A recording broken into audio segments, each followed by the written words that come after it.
জামাত ইসলামের সিরাত মাহফিল ও আলোচনা সভা ঠাকুরগাঁও জেলা হরিপুর উপজেলার কালীগঞ্জ বাজারে। প্রধান অতিথি হিসেবে বক্তব্য রাখলেন মাওলানা মোহাম্মদ আব্দুল হাকিম, কেন্দ্রীয় মসজিদের শুরাহ সদস্য, আমির, বাংলাদেশ জামাত ইসলামী ঠাকুরগাঁও জেলা।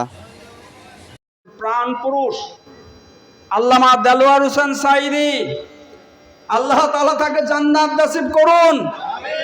তিনি তার মুখ দিয়ে যে কথাগুলো উচ্চারণ করেছিলেন, যেগুলো সবগুলো বাংলাদেশে অক্ষরে অক্ষরে আজকে প্রমাণ হয়ে গেছে।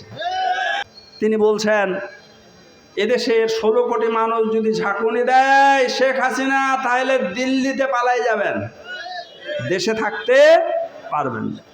তো মানুষের ঝাঁকুনি দেওয়ার সঙ্গে সঙ্গে কোথায় গেছে ভাই? যেখানে যাবার কথা সেখানেই গেছে। তিনি খুব দ্ব্যর্থহীনভাবে একটা কথা বলেছেন যে, খবর